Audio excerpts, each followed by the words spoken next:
Guys, if I don't he's know if I belong here anymore. Like, I'm going to just keep it real, Cenk. I don't know if I belong anymore. I don't. Because people want propaganda. They do. They want propaganda. But our and audience I don't want to doesn't. do propaganda. Look at 90% of the comments saying, "Attaboy, we love that you're doing honesty. We like the nuance, etc." That's why if you're a member right now, and remember, the folks who didn't like that already left. Okay, like. Did they? No, they did, Anna. Look, new members come in all the time. Like I said, exclusively obtained this TYT meltdown. They tried to hide it from all you guys. It's not available on their main channel, that's for sure. They quickly made this one private, but we exclusively obtained this sucker and cannot wait to show it to you. This one's just so funny, guys. Yeah, without any further ado, do you want to go ahead and plow right into this TYT stuff? I'm excited. You've really teed it up. I know that they said it was a bonus crash out, and I know that Anna had a crash out already during the main show that we reacted to yesterday, where she kind of calls out Francesca. Major projection against Francesca Fiorentini, who obviously recently just landed a great show, great gig with Wajahat Ali over at Zateo. I believe they've done 2 episodes so far. They've had 2 live streams, very successful. Anna clearly not taking it well, coping, seething, lashing out. The internet has once again, kind of struck Anna down and said, actually, we're Team Francesca. And apparently, you know what, she's cracking like a nut. Oh, yeah. After you see this, I'm excited for your opinion, Zach, plus the chat. But I think it's official. We can say that she's in the middle of some sort of a literal crisis. I'm almost starting to feel bad, bro. Like, this is getting pretty brutal, pretty gnarly. Are you ready to take a look at this, bro? Oh, dude, I was born ready. All right, let's take a look, guys. This is from the bonus show. Cenk seems beyond disturbed at this point as well. Can only imagine what he has to deal with behind the scenes. But oh, holy shit, guys, get ready for this one. We have a problem with Cenk is that Trump said this accident happened because of DEI, so he automatically blamed black and brown people. Where was your outrage at that racism? I think it was in the story. I said that he shouldn't. Oh my God. Oh my God. Oh my God. Oh my God. I'm gonna lose my fucking mind. I'm gonna lose my fucking mind. I'm gonna lose my fucking mind. No, it's okay, Anna. It's okay. Sometimes, look. No, I'm gonna lose my fucking mind. No, here, it doesn't matter. It doesn't matter. Everything else we said in the segment doesn't matter. It doesn't matter. Like, people are just gonna hear what they want to hear. I'm gonna lose my fucking mind. But go ahead. Hold on. Look, let me do a thing here. And guys, everybody else that wrote in, I love you, and I wish I had time to read it because it was so important and interesting. But let me use the time here to say something else. I talked to my sister the other day, and she had talked to some of her friends that are non-political, totally non-political, okay? And very credible source. But they watch MSNBC and they watch cable news, they watch mainstream media. They don't go online at all, okay? And they're also scared to death. They think that Trump is gonna come and round up Democrats in New Jersey and put them into camps. Like, bruh. And what I underestimate. Bruh. My first beef with that, before he even got into the first, like, who doesn't use the internet? Oh, so your sister's friends, who are ostensibly, what, 55-year-old women? So how old are you if you're 55? You were born in 1970. Do you really think there are people walking around this earth that were born in 1970 that don't know how to use the internet? These are people who were 30 in the year 2000. Okay, it might not be their primary news source, but to act like these people, they're never online. They don't even know what a cell phone is. These people, they don't even know what's a home computer. Do I still have to dial up? This is not a real, anecdote. This seems totally fabricated to me on the surface already. Was how much people believed, whether it's shows online or MSNBC. Because MSNBC is talking about, the camps, and Trump's gonna kill us all, and etc. Right? So it doesn't mean you shouldn't be concerned about the things Trump is actually doing. As we're telling you, Gitmo's a bad idea. The birthright citizenship. What's Gitmo, Cenk? Oh, a camp where 30,000 motherfuckers are gonna go? It was nonsense. On and on and on and on, right? But part of what it's causing is this like emotional and psychological trauma to Democrats across the country, the entire left-wing spectrum, right? Because the media has convinced them that they're about to get rounded up. Don't do that. Fight the things that are real, but don't get yourself in like this stress ball thinking that he's gonna round you up any second. Bro, it's crazy because he literally is trying to expand the definition of the people that he can round up. He's trying to shrink the definition of who is actually a legitimate legitimate, right? Legal American. All of it sounds like fucking crazy to say out loud. But basically, he's trying to roll back birthright citizens. He's trying to roll back visas for people who are already here legally. Those people will then be deported. Those people have every right to be worried about what's going to happen to them, where they're going to go. Imagine if you were born here, you're worried about both of your parents being deported because they weren't born here. Where are you going to go? You speak English. Your Spanish is okay. You've never been to El Salvador or wherever the hell they're talking about threatening to send you and your family back to. You don't know how you're going to make a living there. You don't know if you're going to starve. You don't know if your family's going to be in immediate jeopardy, right? You telling those people that they shouldn't be afraid is crazy. Okay, it's far crazier than the people who are actually very nervous. Yeah, specifically because Cenk himself correctly identified Trump as a Hitlerian figure and correctly identified MAGA as a Hitlerian movement like 8 months ago when he was running for president. So when he wanted to make it a campaign talking point that my opposition is Hitlerian, he was all for it. He was completely down to scream that at the top of his lungs on any podcast that would have him. Now, for whatever reason, he wants to make you feel like you're an idiot and gaslight you for having similar concerns. Guys, if I don't know if I belong here anymore. Like, I'm going to just keep it real, Cenk. I don't know if I belong anymore. I don't. Because people want propaganda. They do. They want propaganda. But our audience I don't want to do propaganda. Look at 90% of the comments saying, attaboy, we love that you're doing honesty, we like the nuance, etc. That's why if you're a member right now, and remember, the folks who didn't like that already left. Okay, like. Did they? No, they did, Anna. Look, new members come in all the time. I'm sorry. People will be angry and call this maybe misogynistic coded. I don't mean it in that way. I mean it in like a paternal daughter kind of a way. Doesn't it seem like he's talking down a 12-year-old that's like had enough with the day? It's like, my life's going to be over. I didn't make the soccer team. Like, nobody's ever going to want to be my friend again. Everybody hates me and my life is miserable. And then it's the dad that has to be reassured and be like, no, honey, you have plenty of friends. Your family loves you. You could play soccer for the joy of playing soccer. You know what I mean? It literally sounds like a father talking to his distressed child. Oh, yeah. And if you're an adult talking to a fellow adult in this tone of voice, there's a good chance you're dealing with someone who's just not stable. I'm sorry, but I'm sure you guys can relate if you ever found yourself at a point in time where you're literally trying to like talk someone down from the tree or whatever. And you're like, hey, like, I know that you're in the middle of something right now, but you need to calm. Like, yeah, that person's probably not 100% stable. They probably are spiraling a little bit. And that's exactly what Cenk is having to do here, not only to his friend, but in public, in front of an audience of thousands of people. So it's extra humiliating and insane. Yeah. And there's some folks who still object or who are still worried, etc., but they're still here. And we've been attacked 2,000 times.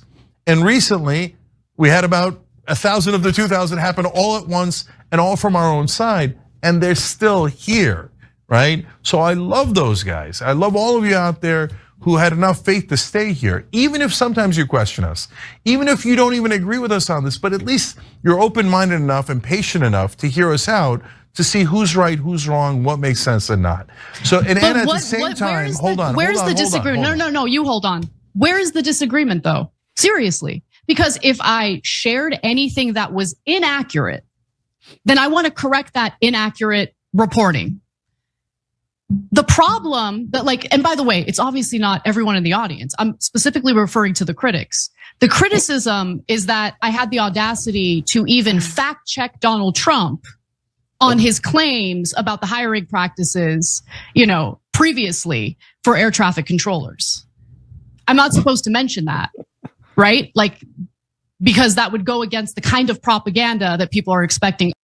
What's crazy is that she's not even correct about that. The FAA hiring language was the same under Donald Trump's first term. So when she says, look at it, it actually does have some discriminatory things in here. Yeah, that was the same way under Donald Trump, and it didn't have all to do with why those planes crashed. Do you know why those planes crashed? They crashed because they were understaffed and the fucking towers did not have the proper people making sure that the planes don't fucking run into each other. Do you know why we have air traffic controllers, Anna? Because there are no street signs in the sky. There are no stoplights. There are no roads. Okay, you have to have somebody that's like, hey man, you can't fucking fly around here because we have incoming planes landing at this airport all the time. Okay, and when you say, I think we could cut some corners and save some cash if we had less guys in this air traffic control tower because not that many people use it, guess what? You're going to have planes that crash when they're private planes, just like the one we just saw last night in Philadelphia, because it was a private medical staff and a patient, and they all went down in fucking flames because guess what? Wasn't enough money in making sure that that was safe.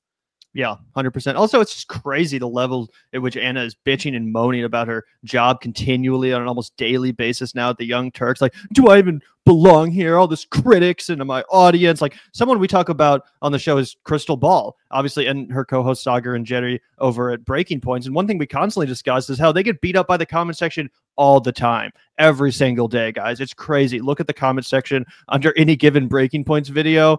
The right-wing faction of the audience is like destroying Crystal in a super uncharitable and nasty way. And oftentimes the same goes for Sagar. We covered a segment the other day where the whole audience like shut him the fuck down.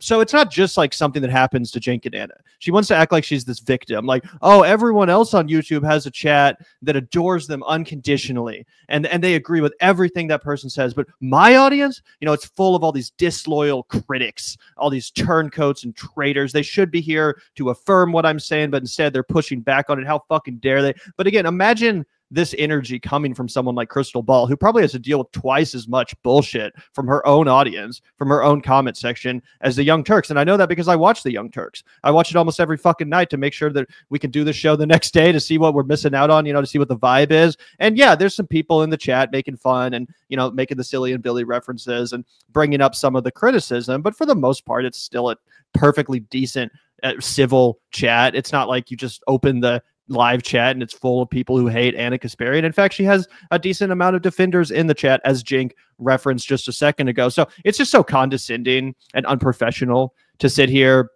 You know, you can't even show up to the fucking studio. You can't even show up to the Poly Market studio. You're Zoom calling in like twice a week to condescend to your audience, to bitch and moan and disrespect the people that have paid your bills for all these years, to throw them all under the bus, this whole audience that you've accumulated, that at one point was loyal to you. Yeah, maybe they're not going to like it when you start insulting them. Maybe you're not going to like it when you start implying that their movement is full of intellectually, you know, people with no intellectual integrity and acting like they just want to hear propaganda. Yeah, no, we don't fucking like that. Because that's not the truth. We don't just want to hear propaganda. We want to hear you speak the truth to power. We want to hear that left flank anti-establishment vibe that made the show popular in the first place. Oh, 100%. Ana should try digging ditches if she wants to complain about the kind of job she's working. Just try bartending a busy night, okay? When she's 4 deep in the well for fucking hours and hours and hours. You know what I'm saying? Ana should try and do some real hard labor. Wake up in the morning and have to take 4 more ibuprofen than you took the night before when you went to sleep because your back hurts and your feet hurt. You don't want to get out of bed and put weight on them. That's real fucking work, okay? And after you've done that for a long time, or if you're just a reasonable human being and you can understand, like, hey, I'm not digging ditches. Hey, I'm not breaking stones. I'm not building houses, okay? I'm sitting in my fucking air-conditioned room and I'm talking about shit. Yeah, I should be grateful, okay? But that's the one thing that you never get from Ana Kasparian. At least you get it from Cenk. Gratitude. Cenk, I don't think sincerely has enough gratitude. I think it's something that he could really work on, but at least he vocalizes it to the audience occasionally. He says, no, I love the hardcores that are here, because he knows he has to celebrate them or they're going to leave. The hardcores are the only ones he has left. He's smart enough and savvy enough as a businessman to at least praise them occasionally, right? Ana Kasparian doesn't have any of that, and she doesn't understand that the only people who are left with her are the ones that are extremely delusionally loyal to her, because she's not offering them anything but a basically 30-minute fly-on-the-wall therapy session where she bitches and bitches and bitches. Yeah, and not only that, she literally told those people to leave. Remember, she told them to unsubscribe. She told them to find a different show to watch if they didn't agree with what she had to fucking say. So it's like, yeah, sorry. This is where that leaves you. You want to throw your whole audience under the bus. You want to talk shit on all the people that were loyal to you for so long and that, like I said, paid your bills, made you a popular commentator. You want to call us all just idiots who want propaganda and they can't handle nuance. Well, then fuck you. Fuck you. And again, also, like, Cenk has actually been the one that's, you know, done the hard work, quote unquote, of going on these left-wing shows like Francesca's show and a couple different shows, you know, where Brian Tyler Cohen, David Pakman, all these shows where he's actually gone and had conversations with people to his left, with progressives. I don't think he's done a particularly impressive job in a lot of those debates, as we've documented, but he's had those long, oftentimes hour-plus long conversations on TYT, off TYT. He's actually done the hard work of trying to make the audience understand this pivot and like rationalize it and explain it over and over and over again and make it sound more strategic than it actually is and gaslight everyone endlessly. Ana Kasparian won't even put in that hard work. She's too fucking lazy. Like I said, she only wants to, you know, Zoom call in or Skype in to the Polly Marcus studio like 2 or 3 times a week. She doesn't want to engage with any of her critics. She hasn't debated anyone who disagrees with her since beginning this pivot. She's only gone on shows like Glenn Beck to you know, sing Megyn Kumbaya. Kelly. Yeah, and Megyn Kelly. And then gets pissed off when people make fun of the fact that she went on that show to give a softball interview, and to cuddle up to MAGA, right? So it's really crazy. And if I was Cenk, I'd be getting straight up pissed off. I'd be like, you are dragging this fucking network down. You're unprofessional. I've clung to you for too long. I really do think she's screwing over Cenk in a big way. Of me on this show, but I don't want to be a propagandist. I don't want to be a political activist. I want to do journalism. I want to find the truth. I want to share the truth. And the truth seems to really bother people. So I feel like I don't belong. Okay, No. I dread my job every single day. No, Anna, no, look. I was going to say, on the other hand, I understand your frustration because every time you report a fact and then people catch feelings over the fact, it's if you're in the news business, that's enormously frustrating. So, and especially because we care so much about the truth, and we try, and nobody's got a monopoly on the truth, but we try so hard to get to it, right? So when people then say, well, I don't like that truth you're giving us. Yeah, that's super hard to deal with, right? But I think we gotta show everybody a little bit of grace. Sorry, this is just so funny. It's like literally watching like you said, like a father trying to like calm down his like suicidal daughter or something. Like, I'm not even kidding. This is so weird.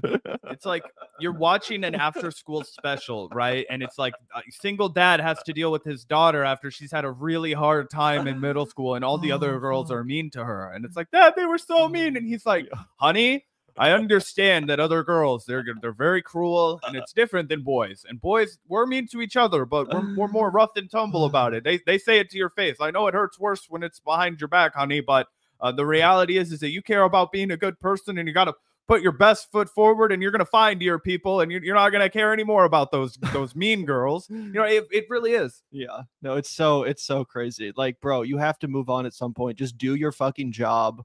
If people agree with what you say, and if it resonates with them, then you'll find a new audience, and you won't have to worry about all these old, you know, people that are out here making fun of you or criticizing you or whatever. Or guess what?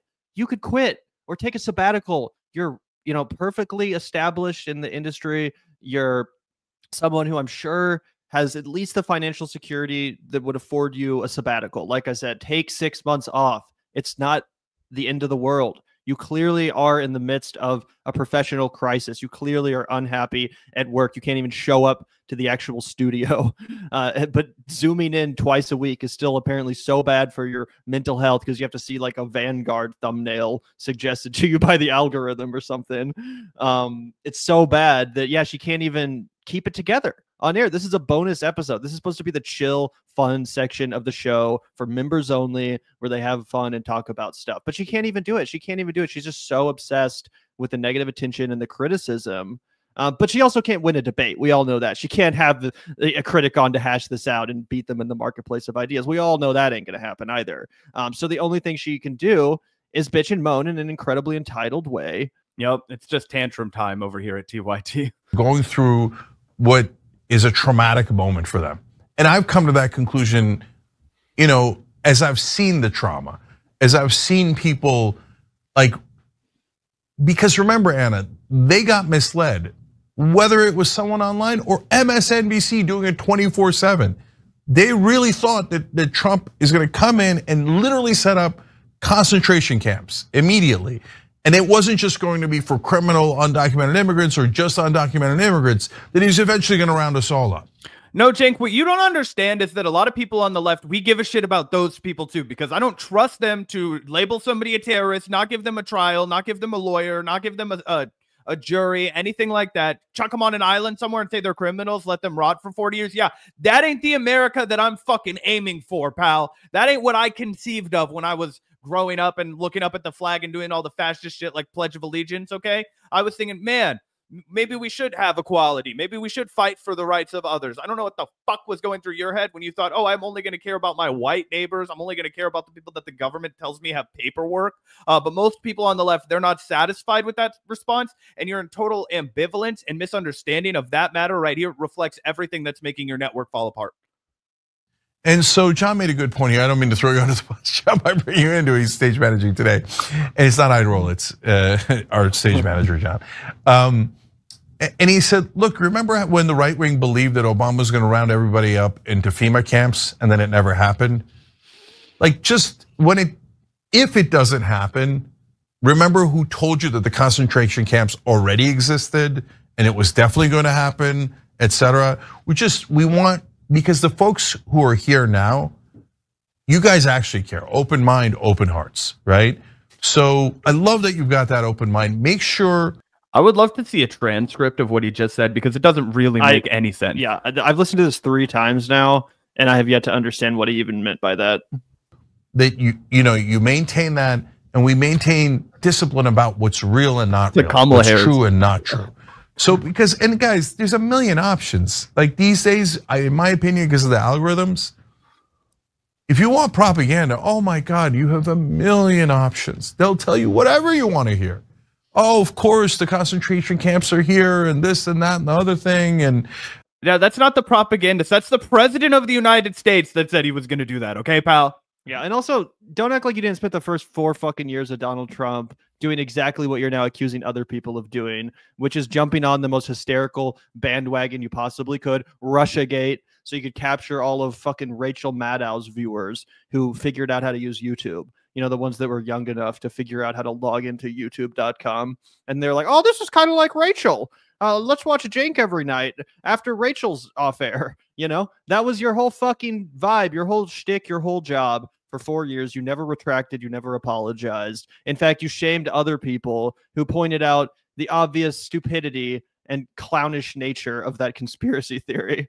But now you want to act like other people are crazy for pointing out the fact that Trump literally got elected on a mandate of mass deportations, literally got elected on, Hitlerian messaging, as you pointed out not that long ago. Fuck off. I mean, no, don't get it. I mean, I just look. Now there's people saying it is what it is. It is what it is. Like I just want to be accurate, and I was totally deranged during Trump's first term. I do not like Donald Trump. I still don't like Donald Trump. Okay, that hasn't changed. But I bought into the fear mongering, and I unwittingly repeated inaccurate bullshit. And I have a lot of issues like what, Anna? Dealing with the guilt of that. I didn't do it on purpose. It was something that I was engaging in without even realizing it. I myself was propagandized by the fear mongers. And the reason why I feel guilt is because I was giving my audience inaccurate information and instilling fear in my audience, okay? Which is crazy because the reason I said give us an example, she won't give us an example. Last time she tried to give us an example, she said, oh, I wish I would have been more fair when I covered the Hunter Biden laptop story. And Cenk was like, Anna, we were extremely fair when we covered the Hunter Biden laptop. We said we did not believe in the suppression and that we had to look to get to the bottom of the story and we would decide on our own if it was newsworthy or not. And we looked into it. We said we thought it was mildly newsworthy, but it wasn't going to sway our analysis of the election. And that was a perfectly reasonable response to the Hunter Biden laptop story. And she was like, oh, well, it was other things. So she doesn't have any real examples of what they got wrong. Because Gavin and I will tell you what they got wrong. They used to say that Donald Trump was like Putin's puppet, right? And we could document a million reasons why that's not true. Now, Gavin and I hate Donald Trump more than fucking anybody, but we don't like to misappropriate what he's doing, right? He was actually a huge threat on the global stage because he was willing to do anything with any other power leader, and he was, not loyal to anyone. Okay, that's why he sent anti-tank missiles to the Ukraine, right? Or to Ukraine, excuse me. You know what I'm saying? On the war fronts before before the battle before broke it was out. Cool. Yeah, exactly. You know what I'm saying? He escalated tensions in the Black Sea with ship buildups, all these kinds of things. There was a bunch of chess, not checkers, that was played by checkers players during the Donald Trump administration with Russia, because there was always this thing where he wanted to prove that he wasn't Russia's bitch because people like Cenk Uygur were egging it on. That's the only thing that they really got wrong in my recollection, overhyping about Donald Trump. Yeah, Russiagate. That's it. And she won't bring it up. Yeah, and exactly. And to be fair, that was mostly Cenk that did that. Like Ana obviously sat next to him and participated in the conversations, but it was Cenk that was like, tick, tick, tick, tick. It's any day now until Trump's going to literally be arrested, hauled off, Mueller report, all that kind of fantasy nonsense. I'm sure you all remember it. But yeah, it is bizarre that Ana won't actually provide any specifics. It seems like she just takes issue with her tone. Like, I was too worried about my fellow human beings. I was too outraged about the threat Donald Trump represented to this country and our democracy. And again, this is after January 6th happened. This is after Trump tried to illegally stay in power. And Ana wants to look back at her coverage and say that she was too fanatical, that she was too hard on Donald Trump. Again, from her coverage before January 6th. That's wild. I don't want to make those same mistakes. I want to be as accurate as I possibly can. I'm sure I'm going to make mistakes, even with this, new frame of mind. But that's what my thinking is, okay? I'm not interested in being a little propagandist for any political group. I think both parties are garbage. I think that they have totally failed the American people. And I'm going to stop pretending like Democrats are somehow better than the Republican Party. They're not. They're not. Yeah. What the Biden administration they literally are. The whole They literally are.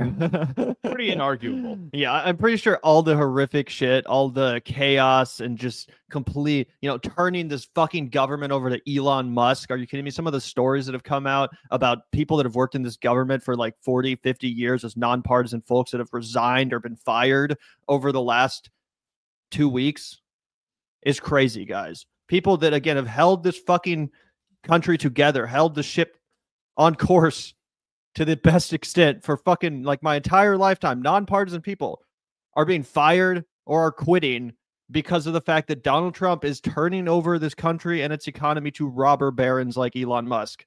That's not something the Democrats would do. I'm sorry, but it's just not. Oh, yeah. Not only that. So since Donald Trump has been sworn in, egg prices and inflation has gotten way worse. We've had planes falling out of the sky. We've had an entire conflict with the president of Colombia where we sent migrants to Colombia, had to fly them back. And then the president of Colombia had to come and get them and send them back. So an international crisis. We've now been trying to poach Greenland from the country of Denmark. We are about to wage war, if not already waging war on Panama. Okay. We already had a huge failure of a government fucking almost collapse when all of the financial assistance, aid, moving of the money, right? The federal grants were paused for 48 hours, 24 hours, and it was such a disaster that Donald Trump already had to roll it back. We have a trade war with Canada on the horizon and a trade war with Mexico on the horizon, 25% tariff increases. Do I need to say more, folks? It's been bad already, okay? It's been bad already. And that's before we get into Doge. And that's before we get into the, oh, by the way, he was offering people 7 months pay to just quit their federal government job to shrink the government. Hello. I actually have a friend that works in Social Security, and I have another one that works for the federal government. And everybody there is scared shitless because they don't know if they're just going to get randomly let go to shrink the government. None of these people have any job security, and they're kind of important people who run the government. You want to make sure that old people get their Social Security payments. You want to make sure that the labor statistics of this country are correct.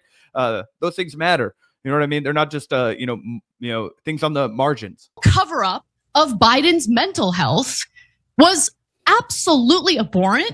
It was wrong. It was undemocratic. And appointing or anointing, I should say, someone else to switch out Biden with was also unacceptable. Like, why are we there's multiple examples of things that, Democrats' hair is on fire over because Trump is doing it. You just rewind a few years and you'll notice Democrats did the same shit. It's just that they weren't as harsh in their rhetoric about it. Yeah. Well, look, I think you're way too harsh on yourself. No, I deserve it, Cenk. I don't even know which examples you're talking about. Because honey. Look, and did Trump actually do some terrible things? As you just said, yes, of course, right? So we were worried that he was not going to leave, and then he didn't leave, right? So does he have it coming in terms of people being deeply concerned about him? Definitely. Of all the things that any president has ever done, none have been anywhere near as bad as trying to steal the 2020 election, okay? Although the Iraq war and the torture were pretty close, right? And by the way, they stole the 2000 election. That was the Supreme Court who did it, the Republican Party did it, etc. So look, that's the one thing I will say that Cenk has said so far that I agree with. I still don't think that there's any argument that we've had a worse president in my lifetime than George W. Bush, but I think that Donald Trump could really give him a run for his money in second term and take the crown. Yeah, 100%. Cenk needs to push back harder. He needs to say, like, that's bullshit. It's just not true that the Democrats are as bad as the Republicans. Here's why.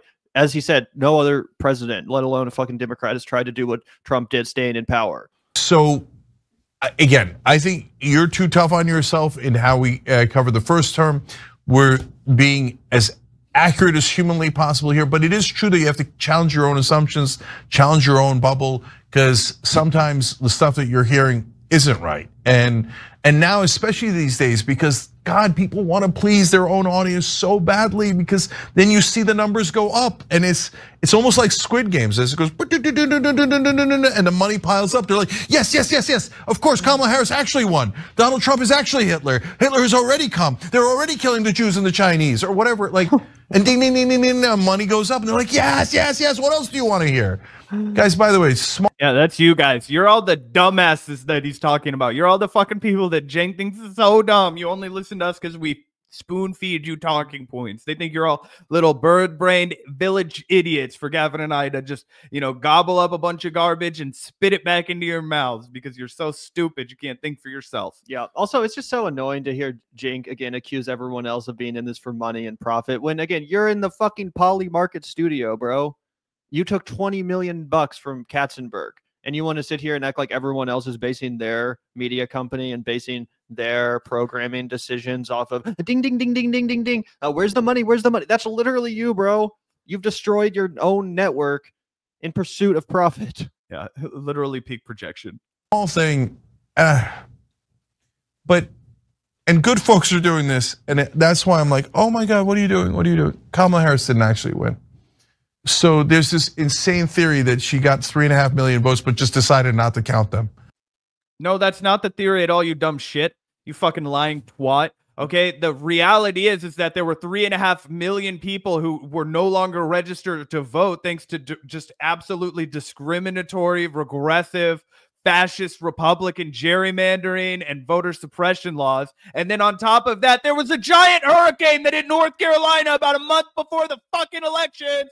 So all these million people that weren't registered to vote anymore. Yeah, you think after your home's been destroyed and you've lost all your fucking documents, you could just run down to the post office and get a fucking voter ID card? You can't, Cenk. You can't. And so people were like, you know what? We should talk about that. That's newsworthy because the Republicans rigged the game and cheated like they fucking always do. Cenk, and you, the home of progressives, you're supposed to be like, yeah, this is really fucked up. That's why we have to keep our eye on the ball. That's why we have to make sure that these voter suppression laws don't move forward. That's why we need to make sure that people are registered to vote. That's why we need to make sure it's as easy as possible to vote on election day. That's what you should be talking about, not talking about how people are lying that Kamala Harris actually won. No, we know why she lost. We're saying in large part it's because of voter suppression, including 3.5 million people who should have been able to vote and couldn't. Yeah, 100%. Insane. 2.1 million mail-in votes for her, but she didn't make a big deal out of it. She said, oh, that's okay, don't count the 2.1 million votes. That would have actually led to my victory. Insane. Insane. Absolutely insane. Yeah. Don't become everything you hate. Just please don't. Please don't. The Democrats aren't worth it. They're not worth it. I must have missed the leftist January 6th. I guess it did happen, and we totally forgot to cover it, Zach. I would have been there, dog. Come on, let me in. I'll be the new QAnon shaman. I already claimed that. We'll wrestle for it. They're not worth it. That's, good rational folks thinking that, and I'm like, what is going on? I think the algorithms are literally driving people crazy. So, anyways. We're trying to resist that with every fiber of our being because we're mental about giving you the truth. It's in our mission statement. So many times. We are going to boldly pursue the truth, no matter what. Oh well, that's in their mission statements. I must have forgot. Sorry, I forgot to bring that up, guys. But their mission statement actually says that they're boldly committed to pursuing the truth. Sounds like something that would be on a mural at Walnut Grove Elementary School. Gavin and I went to the same elementary school, and when we walked in, there was this big mural of like a explorer, like a astronaut, Yep. I think, and we were the Walnut Grove Explorers, but I think it said like ad astra per aspera or something, which is the Kansas State slogan, through the stars, or to the stars through difficulty, or some shit like that. Anyway, that's the vibe that it gives me. Yeah.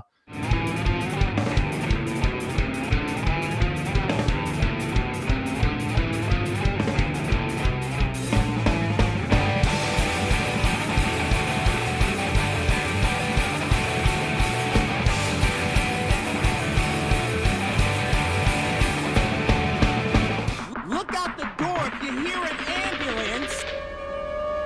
The Vanguard will be there, sir. The Vanguard will be there, sir.